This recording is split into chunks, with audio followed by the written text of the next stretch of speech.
Alright, so before we go into Judas and the Black Messiah, there was another movie that came out on the same day. And it got a couple of Golden Globe nominations, so I felt the need to look at that also. And of course, naturally, the plan would be to talk about it as well after this. But the thing about that is, and I was prepared, after watching it to come here and do this whole thing where I would like blow up at it and say all the reasons the whole movie is just so fucking wrong. The movie is Music, by the way. The movie that Sia directed, that Kate Hudson inexplicably got a Golden Globe nomination for. At least it wasn't Maddie Ziegler, I guess. It's the only upside to that. But it's I could come here and I could say, what the fuck were they thinking doing this, or the whole thing about it being this big vanity project for Sia, and it's like, at least, Bradley Cooper might be out of the woods now. That Sia kind of seems to be taking the heat of the big musical vanity project, and she's gonna kind of take the heat off Bradley Cooper now, I guess. If people even, because The Star Is Born was so big, and I don't know that this is gonna, like, if anything, it would be the best thing ever for everyone involved with this if this just got buried. And and so maybe I'll kind of help put a start to that by saying I really just don't want to talk about music. Because if I were to do the whole thing where it's like, because I could say, I'd usually, talk about something and I'd say this is an example of why it is this bad and terrible and potentially offensive. I don't want to, speak for anybody and just automatically say it's extremely offensive, but it's like, within the first 30 seconds, maybe even the first 10 seconds, I got the vibe of, it's just, I don't know how this happened, but but that's the thing, is that I can just say, oh, you don't understand, it's this bad because of this, and then usually I would hope that the outcome of that would be somebody seeing this would say, oh man, that does sound bad, that gives me an idea of how bad it must be. But it would be a constant string of, no, you don't understand. I would say, here's how bad the first scene is, and you would go, oh man, that sounds bad. I would say, oh no, you don't understand. And then I would say the second scene, and then I would say, no, you don't understand, the third scene, until we got all the way through every single scene. All the way down to a weird Henry Rollins cameo where he's a guy standing in a hallway with laundry detergent, wondering why Kate Hudson's drunk. And if I remember correctly, that's the only time we ever see him. He's there for like a frame.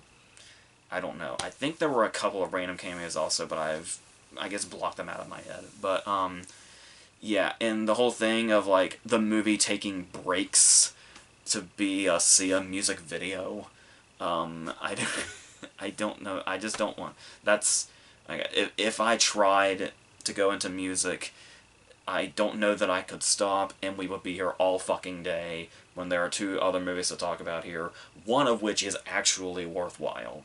That's gonna get buried in all of this. So, yeah, so, fuck music, and, don't bother by any means. I don't know why you would. And, I don't know how Maddie Ziegler would be as an actress in any other, like, something outside of this movie. I think it says introducing in the credits, but I think she did, like, a voice in an animated movie, like the ballerina that flew, or whatever the fuck that thing was. But I don't know if depending, in certain cases, this would be the case where we wouldn't get another chance to gauge how she might be as an actress, because this would just be completely, like, you hear kind of a myth about things that are just just one thing that's just completely career ending. There was probably a certain time, and maybe that time is this time, where this would be it. But I don't know. So that's, yeah. So just to get that out of the way and to get that out there, now we can go into what is really our first movie, which is Judas and the Black Messiah.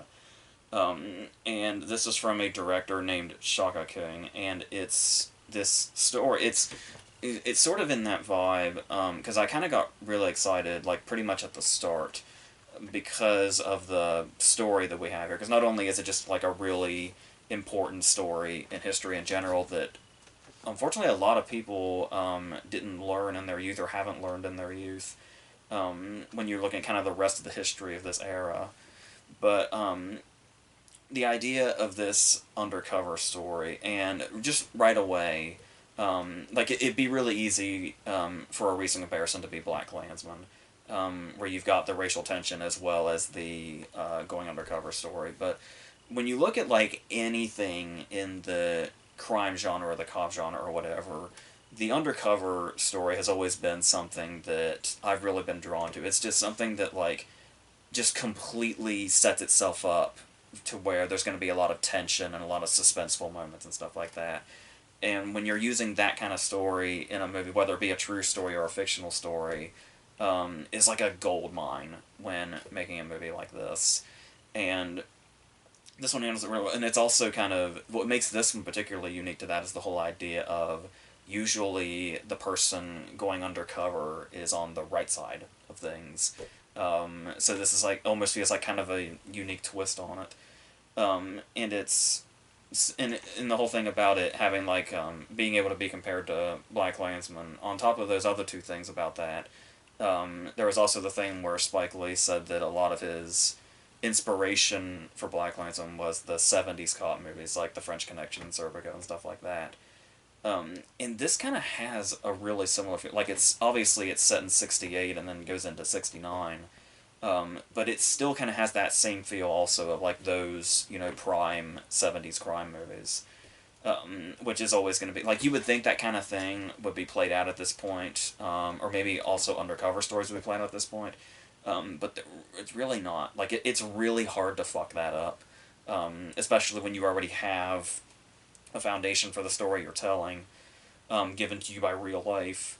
But, and yeah, you'll have, some of those cliches that you see in undercover stories, like he's going to inevitably run into a person that recognizes him at the worst time.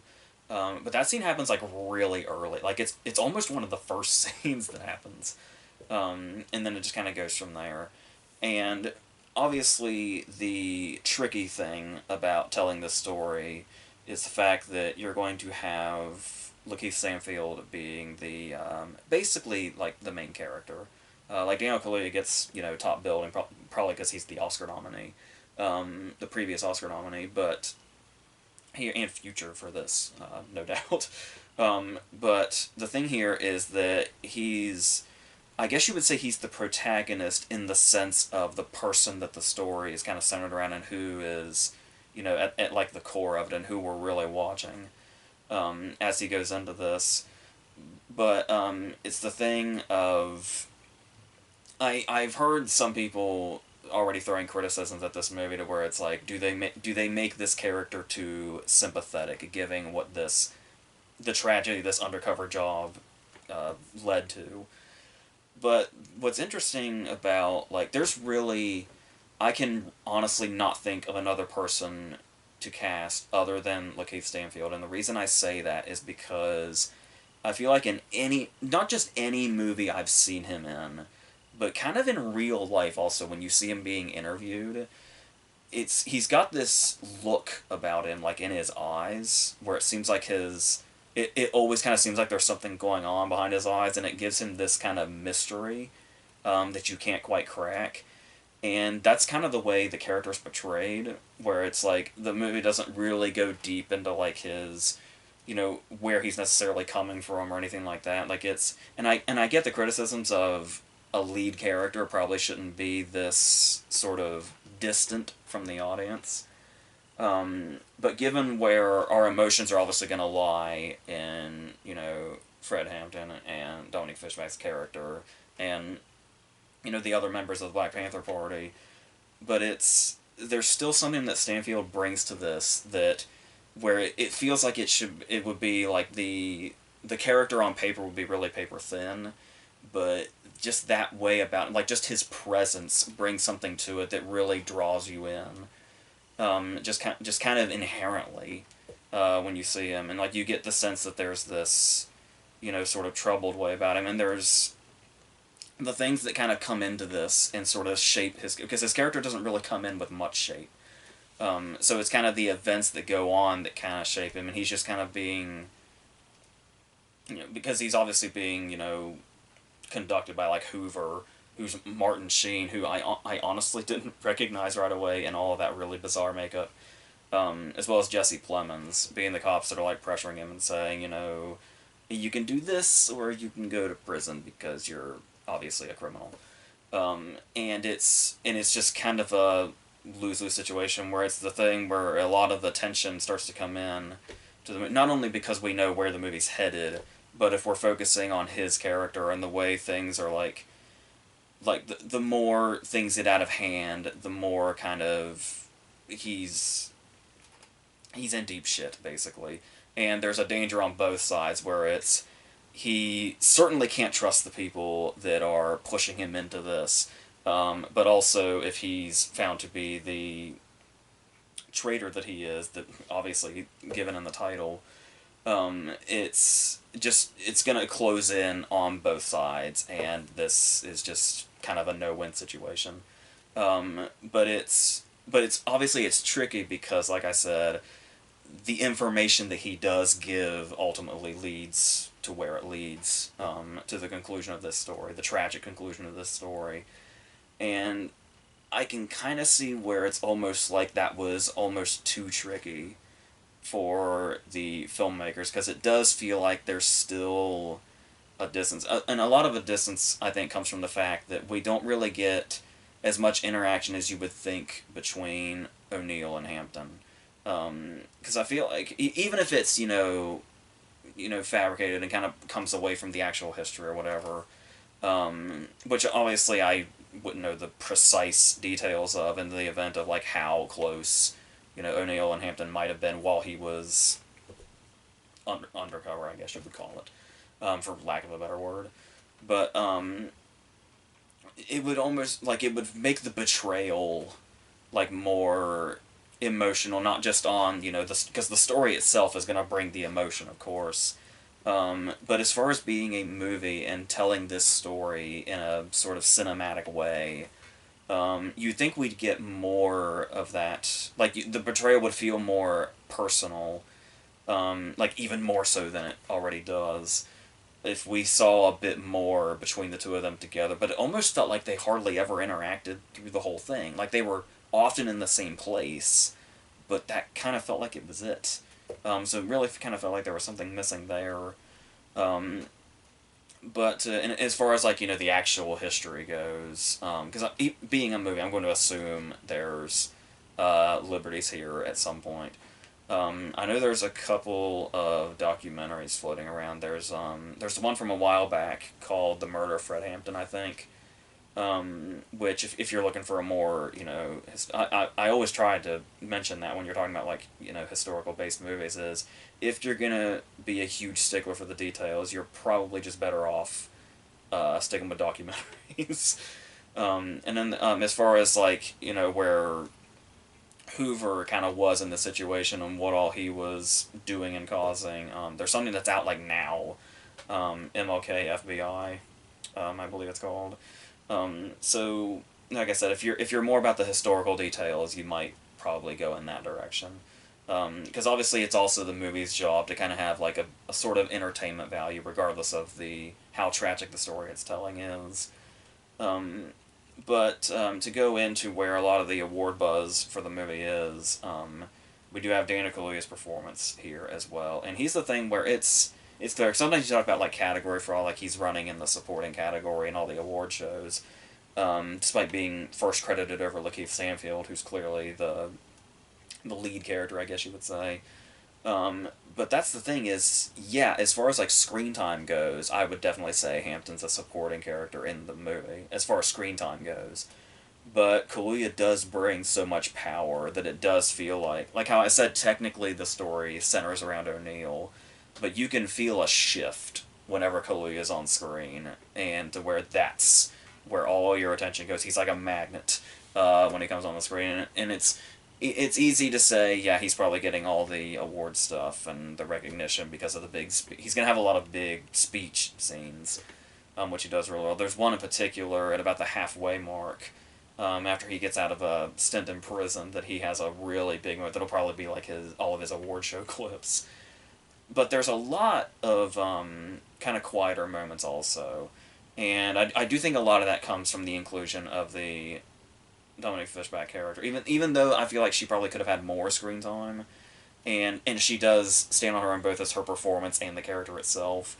But I think what's really crucial about the character is how, when you look at Hampton and you see he has this sort of, like, it's almost like a biblical way about him, like as you see in the title, it would have been really easy to make him kind of seem like just a figure, like just this sort of, like, unapproachable thing where he's almost like like beyond, like transcending human practically, with how he's built up and the way he has this power whenever he walks into a room or gives a speech or whatever, and how you just draw to him.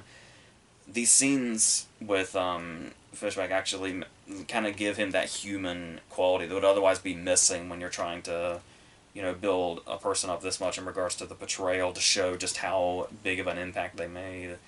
But the scenes between the two of them, like, give him like this, make him feel like a person and a human being rather than just like a sort of figure or a symbol of some kind. I think symbol was the word I was desperately looking for there.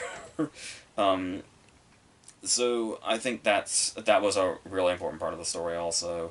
And there's also what actually I think is probably his best scene is after one of the members of the party has been killed, and he goes to the house of the guy's mom and has a conversation with her about him. And it's like, that's just like a really quiet scene of two people talking, where that might be even stronger, like in a more subtle way than, say, like the big speech scenes. But the big speech scenes are still like amazing. So there is obviously there's going to be violence eventually when we get to certain aspects, and that's another thing where the violence is, I'd say when you're actually watching the movie, the violence is few and far between, but it feels much more constant than it seems because of how much it hits, like the power that it hits with when it does come. And that's another thing that's like really important to the story, in regards to, like I said, knowing where we're going, and just just the whole theme, which I don't really think I have to explain. And then we have some side character or side actors we don't recognize, like we talked about Martin Sheen and Jesse Plemons and stuff like that. There's also Ashton Sanders, who's been really good since we saw him in Moonlight, and then like The Equalizer 2. And he's a character that's interesting because he not only is he good with a limited amount of screen time, but his character is kind of a branching off point, and there's kind of a series of events that happens that are extremely effective. So yeah, so I would say there's some problems here in regards to like I said, there seems to be kind of almost too much of a distance between the characters, and they, like I said, they make O'Neill hard to read, but it's hard to tell if that's intentional. But whether it's intentional or not, I do think it does kind of leave something missing from the story. It kind of feels like, but because like I said, when you see the way that the events transpire, I don't think there was ever a risk of him being too sympathetic, even though, like I said, through Stanfield's performance, you are drawn to him at least. So, and like I said, when it gets to where it feels like everything's kind of closing in, it gets to a point where he has like a dream fake out, that's actually quite jarring because you can feel like the tension closing in. And like I said, even when you know what the final turning point of the build up this tension is going to be, it's like I said, it's almost kind of in another story like this, where a fictional story that would be building up to some like sort of explosive payoff, I guess you could say. But in this case, it's interesting, to feel that tension that it feels familiar in crime stories like this, but to know that it's leading towards this devastating tragedy. And it's another thing also is that I think because of Stanfield and Kalia's ages, like in real life, it's easy to forget that the real guys were like significantly younger by like a decade, and that's so the tragedy of that is just building onto it also. So yeah, I do think there's definitely a power to this. Like I said, even as just a crime movie, it works also. But like I said I probably would have done just a little more with like some of the character work. But yeah, and there's some like probably in like shortly after the halfway mark, the stuff with like the law enforcement characters like Jesse Plemons and them and the Hoover scenes, kind of bring it down a little bit when we're much more kind of in the whole, seeing like the Black Panther stuff and seeing Hampton as a character and stuff like that. Like it does make you wonder if we could have had a more effective movie with Hampton as kind of the main focus of it. But I don't know if you'd have to. It'd be. Yeah, I don't know, but yeah, I do think that this is definitely worthwhile, and Chloe's buzz is certainly earned, and I do feel like, I mean, I hope down the road, Lakeith Stanfield starts getting some awards love for something, because he's just been asking for it. He's just been so consistently great ever since Short Term 12. So, and to see him get parts like this that just really, utilize so well that sort of mysterious quality to him. Whether because he has this great way of being able to use that for parts like this, but also like comedies. Like he always knows like the exact way to use like all those abilities that he has. And like I said, even if it's just like looks or whatever. Like I said, even his character in Uncut Gems was just so sort of seemingly all over the place, but at the same time you were just so drawn to him, like, who the hell is this guy, and why does he do the things that he does? And that's what kind of keeps bringing you back to an actor like him. So so I do want to make it clear that Kalia absolutely should be getting all this buzz, but it cannot be understated how great Stanfield is just in general. So there's that. So let's go on to something else. The other thing. Um, this is Willy's Wonderland, which is something that sounded pretty great on paper.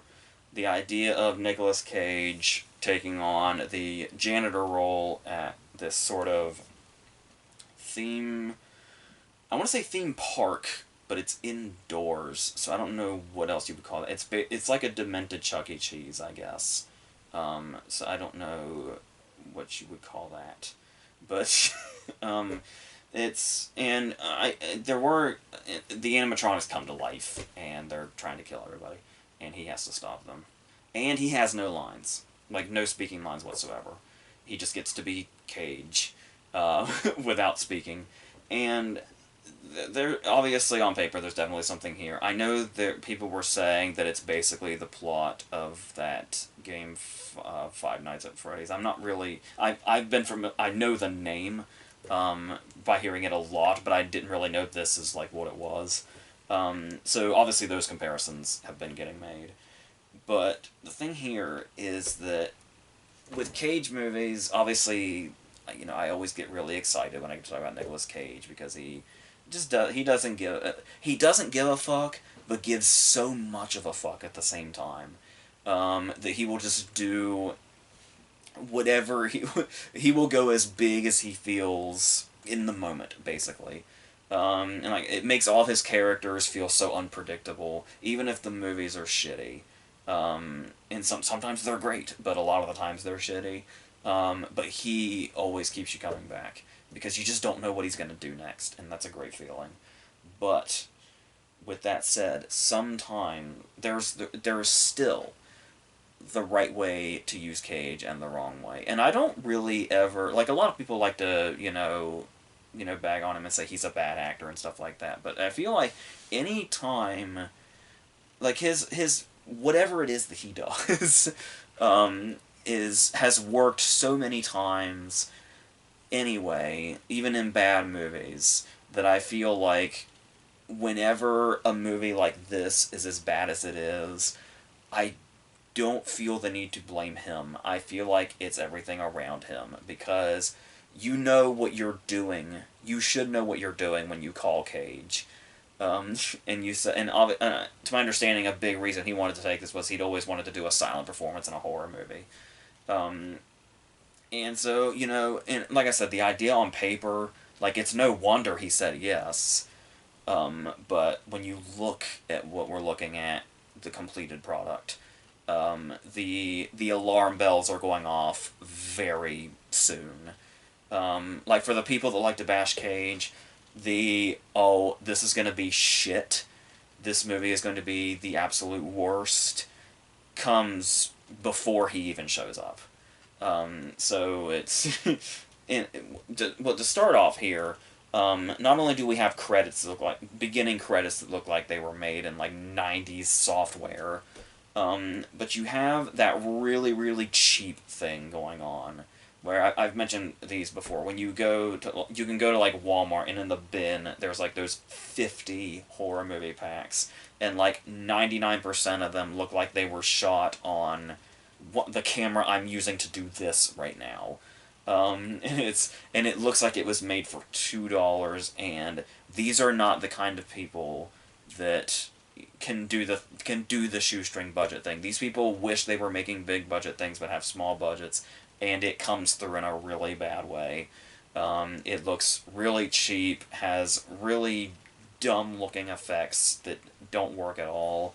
Like, it's in this opening scene, there is a guy that is like, this is the moment where it's like, oh shit, I think I already know what this movie is and what it's gonna be like. Where not even like a couple of minutes in, they're being chased by this invisible force that we know eventually is going to be revealed as the animatronics. And this guy is dragged down a hallway. And the shot of this guy being dragged down the hallway is that thing where it looks like the footage is sped up and it's like jerky and kind of blurry. That shit, you know, when there's a shot in a movie that looks like that, especially this early, that's an omen for what the rest of the movie looks like and is going to be like.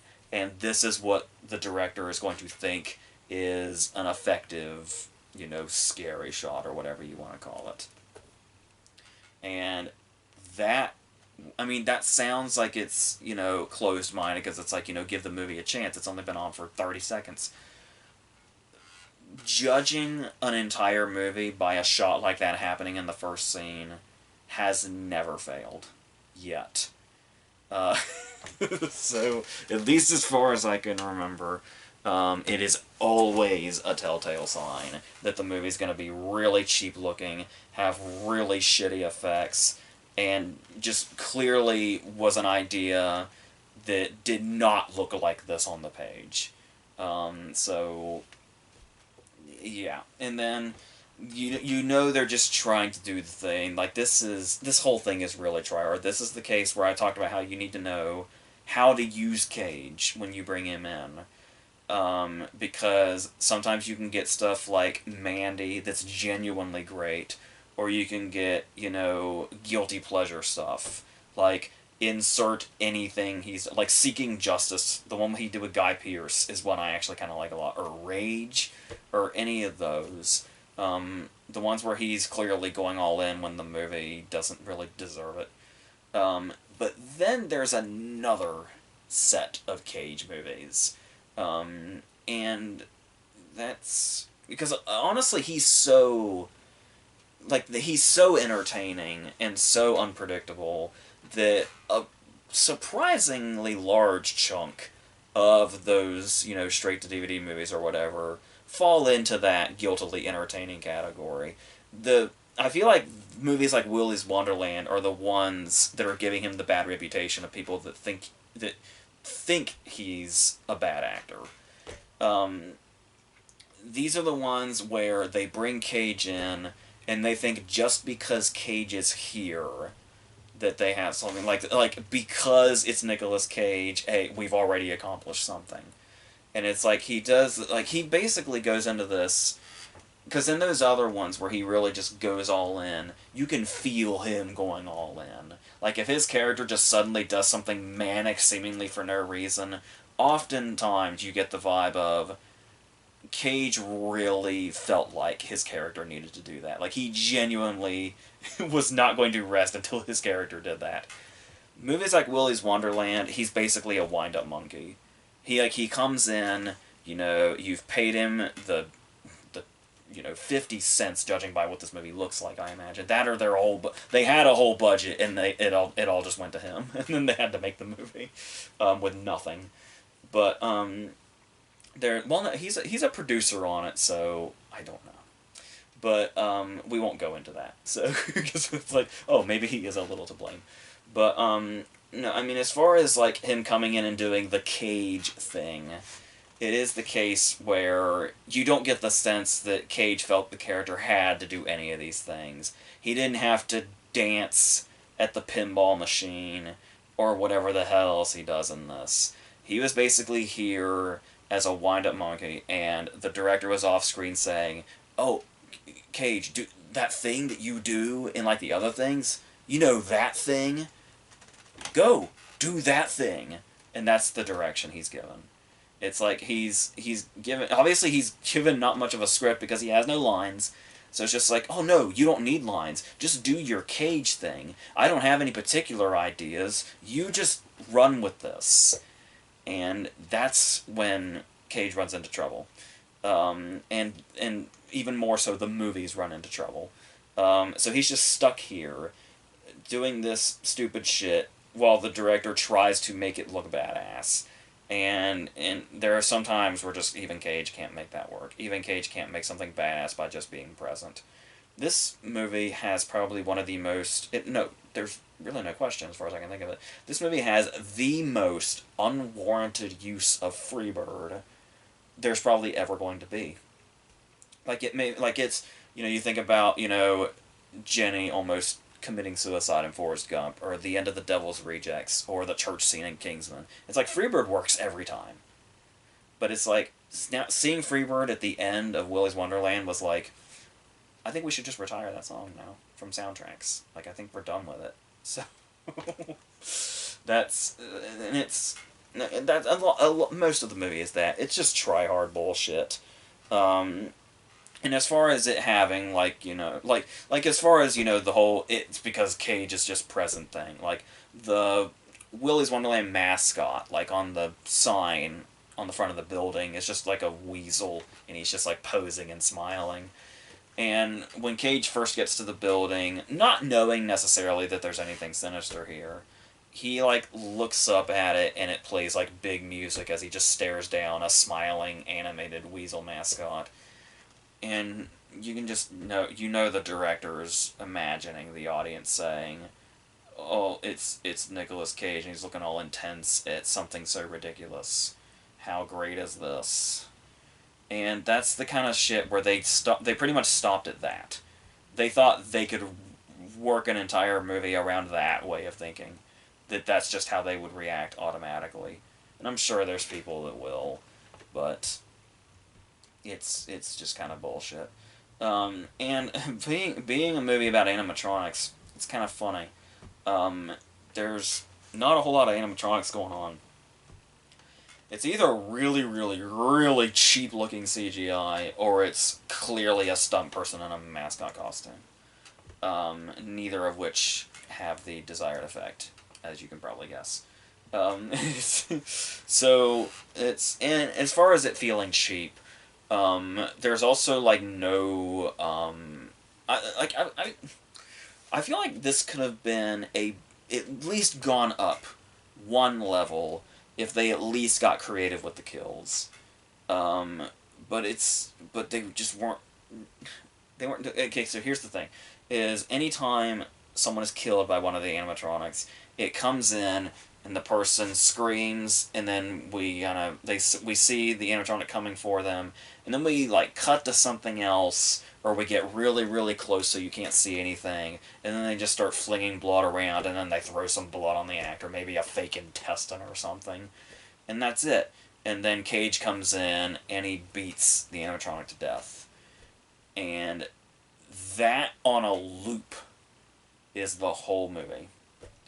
Like, off-screen deaths and then just throwing blood on the walls or on the actors or whatever after the fact, followed by Cage coming in and just beating the thing to death. That's it. There's like no... You would think with this concept it'd be like, all right, now there are no boundaries creatively here. This is just our setup. The thing will kill one of them, and then Cage will come in and kill the thing. And it's like, that's enough to where it's like, okay, now make the way the random side character dies really, spectacularly gruesome or creative or something, and then have Cage come in and kill the animatronic in some really spectacular way. But no, and the animatronics like bleed, so they just keep spraying Cage with blood, to where he just literally keeps looking like this. Like, they were literally just trying to evoke Mandy. That's all they were doing. And then there is another scene, if we're talking about just saying, hey, this worked for Cage before, let's do that. There is a scene when he has to fight one of the animatronics, and the song choice is supposed to be really hilariously out of place, which honestly just feels like the scene in Mom and Dad when he screams the hokey pokey. And that's really all it is. Either they say, hey Cage, do something wacky, and then when they run out of wacky things for Cage to do, or they've left him out to dry in front of the camera, they're like, all right, what are some of the crazy Cage movies? Do that thing. Do the thing that you did in that thing. And then we'll just move on. People love it because it's you doing crazy things. And how badly do you have to fail for me to describe it as the director said, hey Cage, do crazy things, and it doesn't work. Like, something went horribly wrong for that just to not work by itself. But, like I said, it's almost like they were actively trying to cut off any creativity, to add anything to this. But that's just... They thought they had one thing, and that would carry them the whole way, and it's embarrassing. And there's stuff like also, you can tell when the animatronics are getting ready to do something real sinister because they sing a birthday song, and it happens every time, and it's like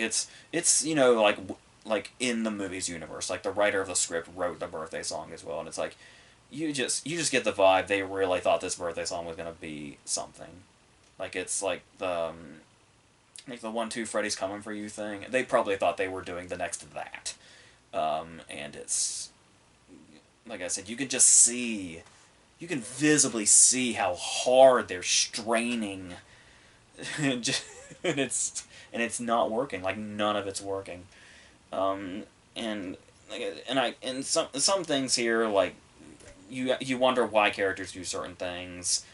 Sometimes it might feel like homage, like there's a random sex scene for no goddamn reason that leads to death, and it's like, alright, maybe that's just, like an homage to slasher movies or something. But then there's other cases where it's like, the animatronics sing their stupid song, and all the characters just kind of stand there and watch them sing. And it's like, because this is the point where the audience is supposed to go, oh my god, they're so creepy because of what they look like and the fact that they're singing happy songs. It's so different from what they actually are. Or some shit. It's... So, it just feels... The whole thing just feels really desperate.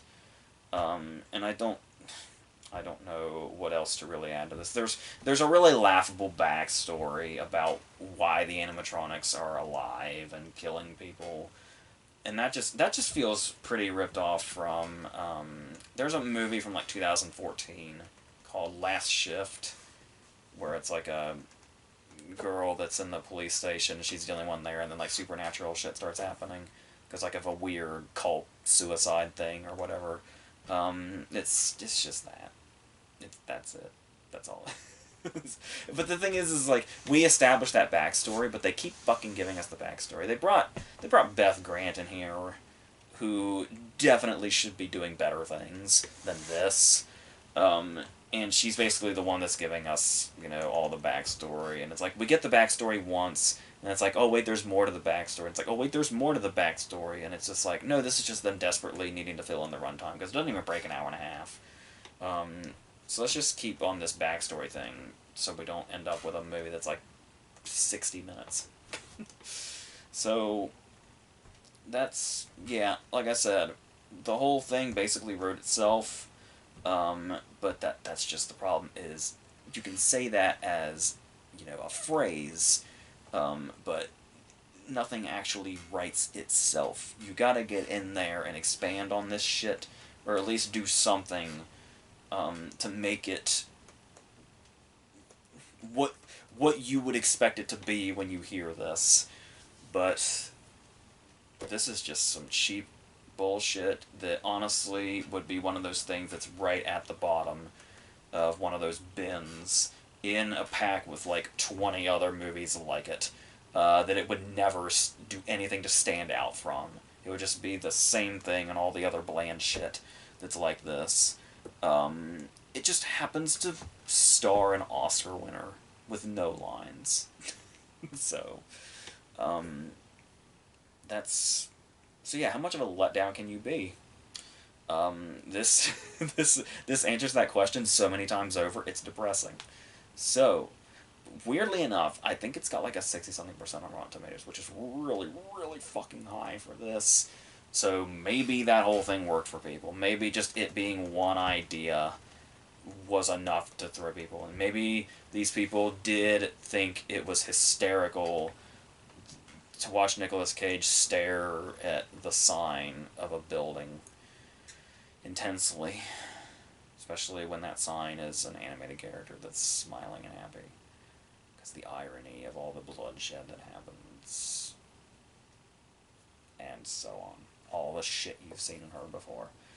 So, I think we're going to stop here. And then I'm going to do another one that's going to be... We're going to talk about like the Rosamund Pike movie that went up on Netflix. And another movie that's not quite as shitty as Willy's Wonderland, but almost.